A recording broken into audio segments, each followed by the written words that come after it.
Master slave D flip flop.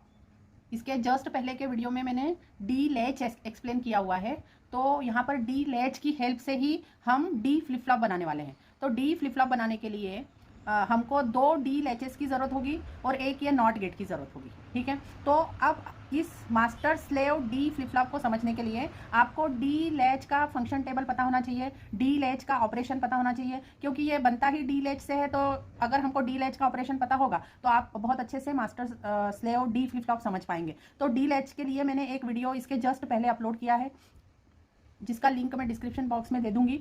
आप चाहें तो वो वीडियो देख लें पहले, और उसके बाद ये बहुत अच्छे से समझ में आएगा। नहीं तो अगर आपको डी लैच आता है अच्छे से, तो मैं इसे शॉर्ट में यहाँ पर एक्सप्लेन कर देती हूँ कि डी लैच का दूसरा नाम ट्रांसपेरेंट लैच है। ट्रांसपेरेंट लैच मतलब जो डी की वैल्यू होती है ना, वो सीधी आपको आउटपुट में मिल जाती है। मतलब जो डी की वैल्यू देंगे वही आपको आउटपुट वाई में मिल जाएगी। लेकिन उसके लिए कंडीशन ये है कि ये डी लैच जो है वो आपका इनेबल होना चाहिए। मतलब इसका जो इनेबल इनपुट है, इसकी वैल्यू 1 होनी चाहिए। अगर इसकी वैल्यू 1 है तो ये डायरेक्ट डी को यहाँ पर आउटपुट में शो कर देता है। लेकिन अगर इनेबल आपका 0 है, इनेबल 0 है, तो वाई आपका प्रीवियस स्टेट को ही रिटेन करता है।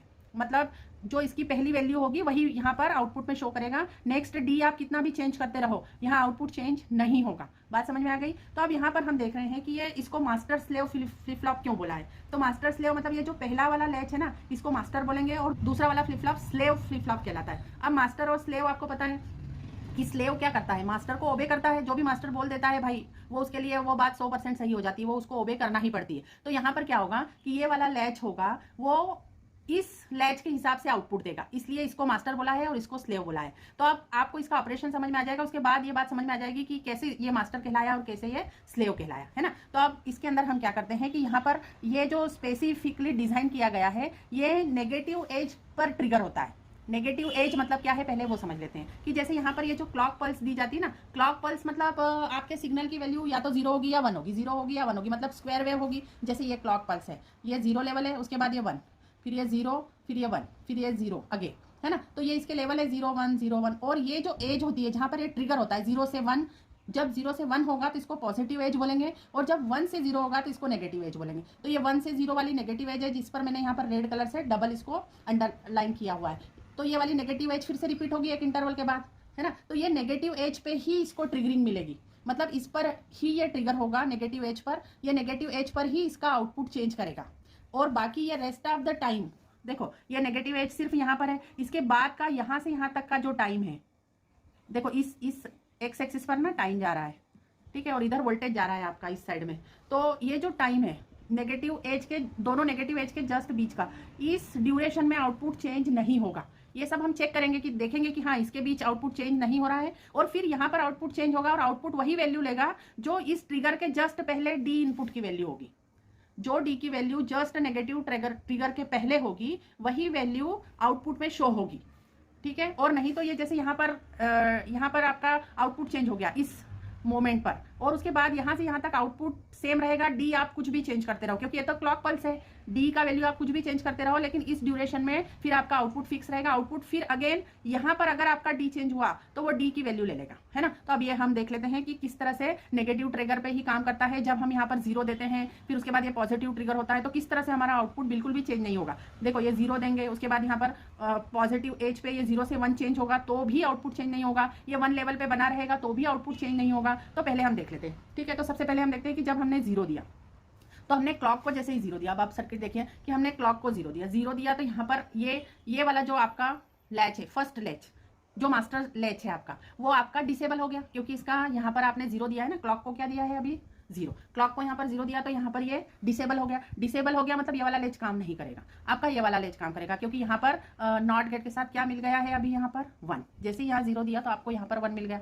अब यहाँ पर आपने अगर डी लैच पढ़ा, डी लैच का इसके पहले का वीडियो देखा हो या आपको पता हो, तो डी लैच को जब हम 1 देते हैं, मतलब ये इनेबल है जब डी लैच, तो इसके अंदर आउटपुट जो होता है वो आउटपुट इसका प्रीवियस वैल्यू ही देता रहेगा, क्योंकि अभी हमने यहाँ पर डी कुछ भी चेंज नहीं किया है, तो इसके पहले जो भी वैल्यू होगी वो रिटेन करेगा। ये डी लैच के इनेबल इनपुट को 1 मिल रहा है, तो 1 मिलने के कारण ये वाला लैच इनेबल हो जाएगा। लेकिन यहाँ पर इसका जो ये डी इनपुट है इसकी वैल्यू चेंज नहीं हो रही है, क्योंकि हम यहाँ पर डी का वैल्यू इनपुट का चेंज यहाँ पर कर सकते हैं। तो यहाँ पर हम कर भी देंगे चेंज, तो भी ये वाला जो आपका लैच है मास्टर वाला वो आपका डिसेबल है, तो ये चेंज करने से यहाँ पर कोई फर्क नहीं पड़ेगा। तो यहाँ तो डी की आपकी प्रीवियस वाली वैल्यू के कारण आपका जो आउटपुट रहा वो प्रीवियस वाला ही रहा, तो आउटपुट चेंज नहीं हुआ।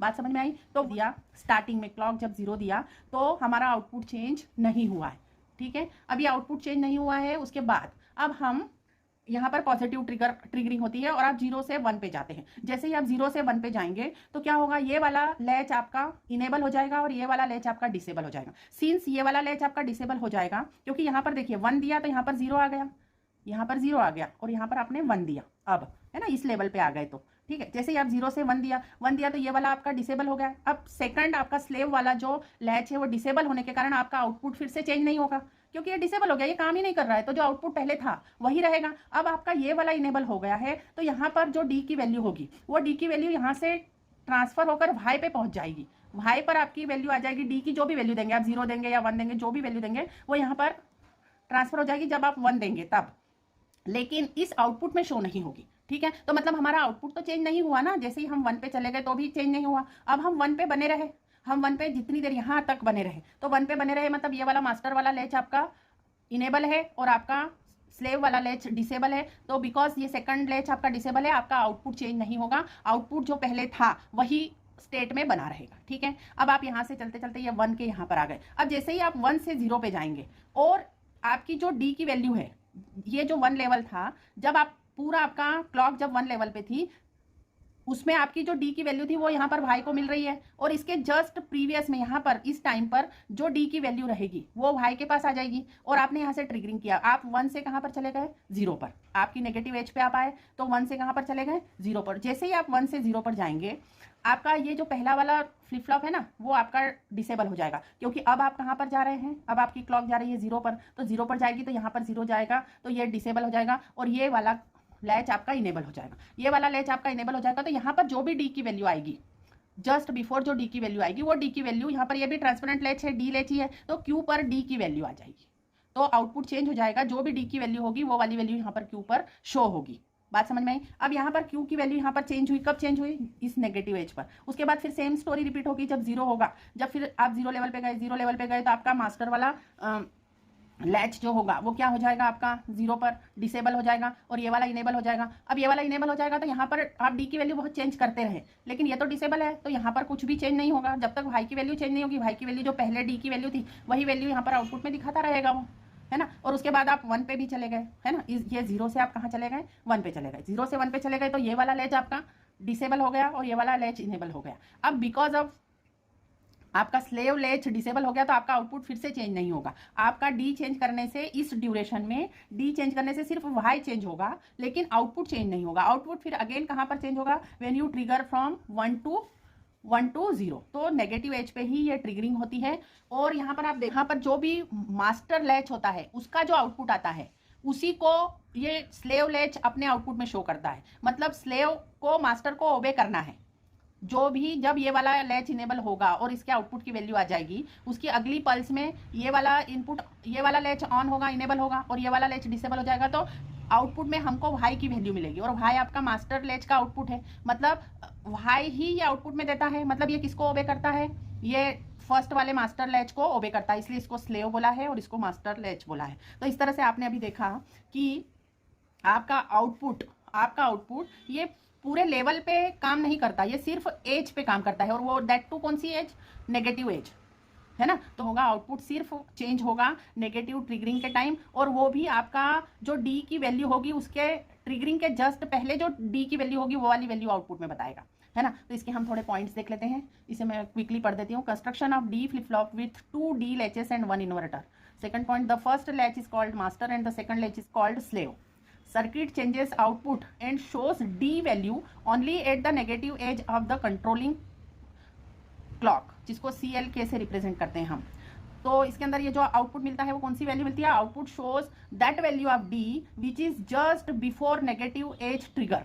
मतलब नेगेटिव एज ट्रिगर करने के पहले जो भी आप डी की वैल्यू देंगे, यहाँ पर जो भी डी की वैल्यू रहेगी वो वाली वैल्यू आपके आउटपुट में आ जाती है। ठीक है, तो इस तरह से हम यही वाले मास्टर स्लेव फ्लिप फ्लॉप को हम पॉजिटिव एज ट्रिगर भी बना सकते हैं। उसके लिए आपको क्या करना पड़ेगा, for making it positive edge trigger आप यहाँ पर एक नॉट गेट लगाएंगे यहाँ पर, और ये वाला नॉट गेट हटा देंगे। तो यहाँ पर नॉट गेट लगाने से ये वाला ही master slave flip flop positive edge triggered master slave flip flop बन जाएगा।